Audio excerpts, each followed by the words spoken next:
Hello everyone. इस part में हम आगे कंटिन्यू करने जा रहे हैं चैप्टर 7 को, जो कि हम पढ़ते आ रहे हैं। ट्राइब्स के बारे में हमने पढ़ा है कि जो मेजर सदर्न ट्राइब्स हैं, जो नदर्न इंडिया में जो फैली हुई ट्राइब्स हैं, वो कैसे जाति के साथ शामिल हुई, कैसे वो समाज की व्यवस्था में उन्होंने भी अपना योगदान दिया। तो ऐसे ही कुछ इम्पोर्टेंट वंशों के बारे में, क्लैंस के बारे में हम आगे डिस्कस करेंगे।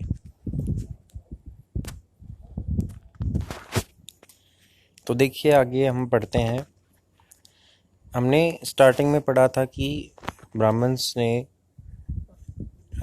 समाज को चार वर्णों में विभाजित किया था, जो कि था ब्राह्मण्स, क्षत्रिय, वैश्य और शूद्र। तो जो क्षत्रिय वो था वर्ण था, उसके अंदर राजपूत क्लैन जो था, जो राजपूत वंश था, वो काफ़ी पावरफुल रहा 11th एंड 12th सेंचुरीज़ के अंदर। ठीक है, वो अलग अलग लाइनेज से बिलोंग करते थे। लाइनेज मीन्स भी जैसे कि उनके अलग अलग पूर्वज थे, ठीक है, लेकिन वंश एक ही था। सच एज हुन जो है, ठीक है, वो एक लाइनेज का पार्ट है, इसी लाइनेज का पार्ट है राजपूत लाइनेज का। चंदेलाज, चालुक्याज एंड अदर्स, ठीक है, चंदेलाज भी और जो चालुक्य डायनेस्टी है, ठीक है, मेजर जो सदर्न इंडिया के अंदर जो डायनेस्टीज़ रही हैं, उनके बारे में पढ़ रहे हैं। Some of these two had been tribes earlier, और इनमें से ऐसे क्लैंस भी हैं, ऐसे इस लाइनेज के अंदर, राजपूत लाइनेज के अंदर, कि कुछ डायनेस्टीज़ पहले ट्राइब्स भी रह चुकी हैं। ठीक है, ट्राइब्स मतलब जनजातीय रूप में भी अपना जीवन व्यतीत कर चुकी हैं। इनमें से बहुत सारे जो क्लैंस हैं, उनको राजपूत जो है रिगार्ड किया गया, राजपूत माना गया, और वो धीरे धीरे जो है ग्रेजुअली वो धीरे धीरे जो पुराने शासक थे उनकी जगह लेना स्टार्ट कर दिया उन्होंने। So specially in agricultural areas, और जो पुराने रूलर्स थे, इसके अलावा जो अर्लीस्ट एग्रीकल्चरलिस्ट जो पीपल थे, जो किसान थे, उनकी भी जगह लेना इन्होंने स्टार्ट कर दिया था। So here developed society was emerging, तो जो यहाँ पे समाज डेवलप हो रहा था वो एमर्जिंग था, ठीक है, उभरता हुआ समाज था। और जो इसके शासक थे राजपूत क्लैन के, जो उन्होंने अपनी वेल्थ का प्रयोग नए स्टेट बनाने के लिए किया। जो उसके पास धन थी, ठीक है, जो भी उनके पास जो भी रिसोर्सेज थे, तो उन सब की मदद से उन्होंने अपने खुद के नए राज्य बनाए, या फिर जो पुराने शासक थे उनकी जगह उन्होंने ले ली।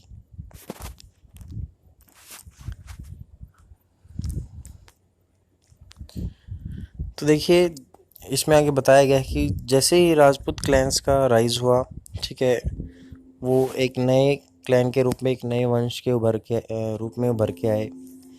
तो रूलर्स ने एक एग्जाम्पल सेट किया कि भी ट्राइबल पीपल जो हैं वो भी इसी तरीके का जो जीवन यापन कर सकते हैं। ठीक है, ट्राइबल जो लोग हैं उनसे जो दूसरे वंश थे, हालांकि राजपूत क्लैन जो है वो ट्राइबल पीपल से ही संबंधित है, और जो उनसे अलग जो ट्राइबल लोग रहे हैं, जैसे हमने पढ़े हैं बंजाराज के बारे में, या फिर गोंड्स या अहोम्स, उसको हम आगे पढ़ेंगे। तो इन सब लोगों के लिए उन्होंने एक एग्जांपल सेट किया कि कैसे ट्राइबल पीपल भी जो है शासन कर सकते हैं। So gradually with the support of Brahmins, many tribes became part of the caste system, और धीरे धीरे ब्राह्मण्स की मदद से जो ट्राइबल जो हैं वो कास्ट सिस्टम का, जाति प्रथा का जो है, जाति व्यवस्था का हिस्सा बनते गए। लेकिन इसमें एक ये नियम था कि जो लीडिंग ट्राइबल फैमिलीज़ कौन सी थी, कि भी जो जानी मानी फैमिलीज़ थी, जिनके पास पावर थी, वेल्थ थी, ठीक है, जिनको लोग जानते थे, तो वही रूलिंग क्लास को ज्वाइन कर सकते थे, वही लोगों पर शासन कर सकते थे। और एक बहुत बड़ी मेजॉरिटी मीन्स एक बहुत बड़े वर्ग ने जो है लोअर जो कास्ट जाति है उसको ज्वाइन किया। इसके दूसरी तरफ ऑन द अदर हैंड जो डोमिनेंट ट्राइब्स थी, डोमिनेंट मीन्स जो मुख्य जनजातियाँ थी, ठीक है, जैसे पंजाब, सिंध या नॉर्थ वेस्ट की नॉर्थ वेस्ट फ्रंटियर है डेवलप्ड इस्लाम क्वाइट अर्ली, और उन्होंने इस्लाम जो रिलीजन है उसको काफ़ी पहले अपना लिया था। ठीक है, जो पंजाब, सिंध और नॉर्थ वेस्ट के सीमावर्ती जो क्षेत्र हैं, ठीक है, फ्रंटियर होती है सीमा, तो उन्होंने इस्लाम धर्म को अपनाया और उन्होंने कास्ट सिस्टम को रिजेक्ट किया, उन्होंने जाति सिस्टम को नहीं माना। ठीक है, तो कुछ ट्राइबल पीपल ऐसे भी रहे हैं जिन्होंने जाति सिस्टम को फॉलो किया है, और कुछ ट्राइबल पीपल है जिन्होंने पहले ही कुछ दूसरे रिलीजन्स को अपनाया जैसे कि इस्लाम, और उन्होंने इस सिस्टम का विरोध किया। So the unequal social order prescribed by the Orthodox Hinduism not widely accepted in this areas.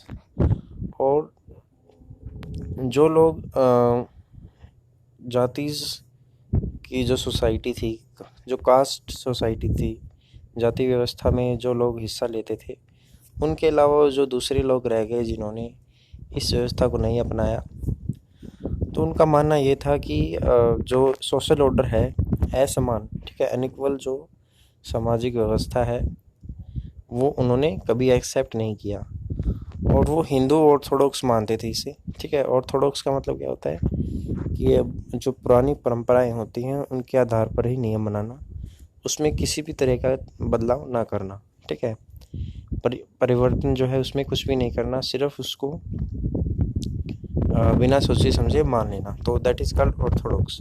तो ऑर्थोडॉक्स जो बातें बताई गई थी उसी को बिना विचार विमर्श किए जो है अपनाया नहीं गया, और कुछ लोगों ने दूसरे रिलीजन को अपनाया।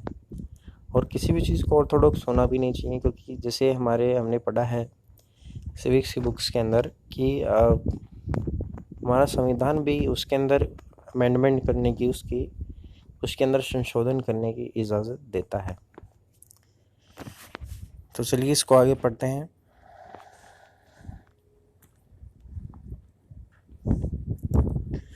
So the emergence of state is closely related to social change amongst tribal people। और नए जो स्टेट उभर के आए वो ट्राइबल पीपल से बहुत ज़्यादा संबंधित थे।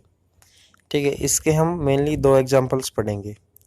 तो सबसे पहले जो ट्राइबल पीपल में है गोंड्स के बारे में पढ़ेंगे। ठीक है, गोंड्स जो है वो कौन सी ट्राइब थी ये हम डिस्कस करेंगे इसमें, एक closure look. The Gonds live in a vast forested region called Gondwana और country inhabited by Gonds। तो गोंड्स जो ट्राइब है वो एक बहुत बड़े फॉरेस्टेड रीजन में रहती थी जिसका नाम था गोंडवाना। ठीक है, और गोंडवाना नाम इसलिए रखा गया क्योंकि वो जगह जो गोंड निवासी हैं, गोंड प्रजाति जो गोंड जनजाति है उसके निवासी हैं, इसलिए उस जगह का नाम गोंडवाना रखा गया। दे प्रैक्टाइज्ड शिफ्टी कल्टीवेशन, और वो शिफ्टिंग कल्टीवेशन किया करते थे। ठीक है, शिफ्टिंग कल्टीवेशन क्या होता है आइए इसके इधर देखते हैं, इसमें एक्सप्लेनेशन किया हुआ है। देखिए, trees and bushes in a forest area are first cut and burned. तो शिफ्टिंग कल्टीवेशन में क्या होता है कि सबसे पहले फॉरेस्ट का कुछ एरिया, उसमें से पेड़ काटे जाते हैं, उसको जलाया जाता है। फिर चलने के बाद जो राख जो है वो मिट्टी में मिल जाती है और उसके ऊपर फसल उगाई जाती है। ठीक है, जब ये लैंड जो है अपनी फर्टिलिटी, अपनी उपजाऊता लूज़ कर देती है, तो दूसरी जगह जो है क्लियर की जाती है, और उस क्रॉप जो है जहाँ पे वो पहली फसल उगाई गई थी उसकी जगह वहीं पे उसको खाली छोड़ दिया जाता है और नई जगह को क्लियर किया जाता है। इसी तरीके से इसको स्लैश एंड बर्न भी एग्रीकल्चर बोलते हैं कि सबसे पहले जो पेड़ पौधे होते हैं उनको जलाया जाता है और उसी की राख जो मिक्स हो जाती है सॉइल में, तो उसके ऊपर फसल उगाई जाती है, लेकिन कुछ टाइम बाद उसके न्यूट्रिएंट्स जो है एब्जॉर्ब कर लिए जाते हैं, ठीक है, फसल के द्वारा, तो उसकी जगह शिफ्ट कर दी जाती है, नई ज़मीन चुनी जाती है। तो इसी को इसलिए शिफ्टिंग कल्टीवेशन बोला जाता है। तो जो गोंड्स जो ट्राइब थी वो शिफ्टिंग कल्टीवेशन जो है प्रैक्टिस किया करती थी, ठीक है। The large Gond tribe was further divided into many clans. और जो जो गोंड ट्राइब है वो बाद में छोटे वंशों में भी विभाजित की गई थी। Each clan had its own raja और राय, और हर एक वंश का अपना एक राजा होता था। About the time that power of Delhi Sultans was declining, a few large Gond kingdoms were being to dominate the smaller Gond chief. तो जैसे ही जो टाइम बीतता गया, दिल्ली सुल्तान का पतन होता गया, ठीक है। तो कुछ बड़े जो गोंड किंगडम्स थे उन्होंने छोटे जो गोंड के मुखिया थे उनको अपनी जगह से हटा दिया और उनकी जगह पर आ गए, ठीक है। तो ये दिल्ली सुल्तान का जब पतन हो रहा था, ये उस टाइम की बात है। So the Akbarnama, a history of Akbar's reign, mention the Gond kingdom of Garhakatanga that had 70,000 villages. जो अकबरनामा है, ठीक है, अकबरनामा क्या है? अकबर की जो आत्मकथा है अकबरनामा। तो अकबर की शासनकाल में जिसमें जानकारी मिलती है उसमें बताया गया है कि गोंड साम्राज्य की जो उसका जो राज्य था, जो उसका क्षेत्र था, उसके अंदर 70,000 गांव आते थे, ठीक है। 70,000 villages it contain. The administrative system of this kingdoms was become centralised, और इसका जो प्रशासनिक सिस्टम है वो सेंट्रलाइज्ड था, ठीक है, केंद्रीकरण किया हुआ था। और जो किंगडम था वो किस में डिवाइडेड था? गर्स में डिवाइडेड था, ठीक है। Each garhs was controlled by particular Gond clan, और हर एक ग्रह जो है वो एक गोंड क्लैन के द्वारा, गोंड वंश के द्वारा कंट्रोल किया जाता था। इसके बाद इस ग्रह को जो है 84 विलेजेस में डिवाइड किया जाता था, ठीक है, यूनिट्स में। So the 84 was divided into barhots. तो इस तरीके से पहले ग्रह होता था, फिर विलेज होते थे उसके अंदर 84, फिर विलेज के अंदर भी उसमें अलग उसका डिवीज़न किया जाता था, सब डिवीज़न, उसका विभाजन। तो इस तरीके से कई तरह की यूनिट बनाई गई थी, ठीक है, जिन्हें जो लास्ट में जो सबसे स्मॉलेस्ट यूनिट थी गोंड क्लैन के अंदर जो शासन की, वो थी बारहोड्स, ठीक है, जिसके अंदर 12 गांव आते थे। उसके बाद देखिए, the emergence of large state change the nature of Gond society. तो बड़े स्टेट बनने से जो गोंड सोसाइटी है उसका जो नेचर है वो चेंज होता गया, ठीक है। There basically equal society gradually got divided into unequal social classes. और स्टार्टिंग में उनका ये मानना था कि भी उनकी जो सोसाइटी हो इक्वली लोगों के साथ ट्रीट करते हैं, लेकिन धीरे धीरे वो असमान सामाजिक वर्गों में विभाजित होता गया गोंड वंश भी। Brahmans received land grants from the Gond Rajas and became more influential. और ब्राह्मणों को जो है भूमि का अधिकार मिलता था गोंड राजाओं के द्वारा, और जिससे वो और भी ज़्यादा इन्फ्लुएंशियल प्रभावशाली बनते गए। The Gond chief now wish to be recognised as Rajput. और ऐसे ही जो गोंड के जो मुखिया हैं अब उनको राजपूत के नाम से पहचाना शुरू कर दिया गया था। तो अभी हम पढ़ रहे हैं, so Amandas the Gond raja of Garhakatanga assume the title of Sangram Shah, ठीक है। जो गोंड राजा है अमनदास जिसका नाम है, तो उसने संग्राम शाह की उपाधि जो है वो हासिल की थी। His son Dalpat married princess Durgavati the daughter of Salbahan the Chandel Rajput raja of Mahoba. और उसका जो सन है दलपत जो है उसने प्रिंसेस दुर्गावती की जो डॉटर है उससे शादी की थी, ठीक है, सॉरी, दुर्गावती जो है उससे शादी की थी, जो सलभान की डॉटर थी, ठीक है। और चंदेल जो राजा है, राजपूत राजा महोबा के, उसके फादर हैं।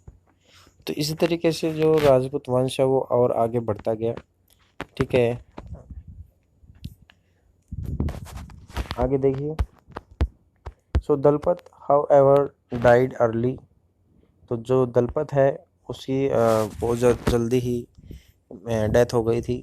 तो इसके अलावा जो रानी दुर्गावती जो थी वो साम्राज्य को चलाने में काफ़ी योग्य थी, और उसने अपने बिहाफ पे, अपने निर्भरता पे शासन करना शुरू कर दिया। और उसका एक 5 साल का बच्चा भी था, ठीक है, जिसका नाम था वीर नारायण।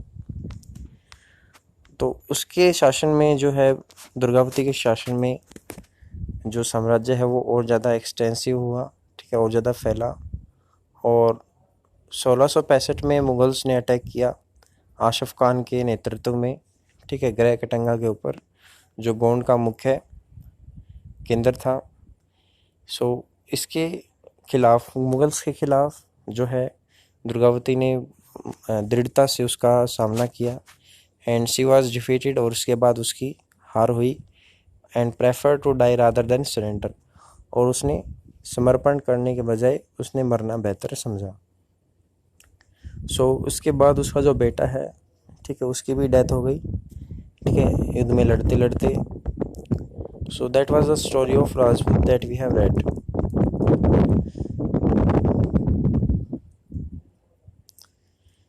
ग्रह Katanga was a rich state. तो हमने देखा कि जो ग्रह कटंगा था वो एक रिच स्टेट, एक बहुत ही संपूर्ण राज्य था, ठीक है। उसने बहुत ज़्यादा धन कमाया, ठीक है, एलिफेंट से, या फिर जो दूसरे किंगडम्स हैं उनसे एलिफेंट एक्सपोर्ट करता था वो साम्राज्य। और जब मुगल्स ने गोंड्स को डिफीट किया तो उसने जो है, मुगल्स ने वहाँ से बहुत ज़्यादा अपना उसके राज्य का एक कीमती सामान जो है वो चुराया, ठीक है। बूटी क्या होता है? लूटा हुआ सामान। तो वो लूट कर ले गए अपने साथ मुगल्स, ठीक है। मुगल्स जो है एलिफेंट्स, कॉइन्स जो हैं, जितनी भी सारी कीमती चीज़ें होती हैं वो अपने साथ ले गए।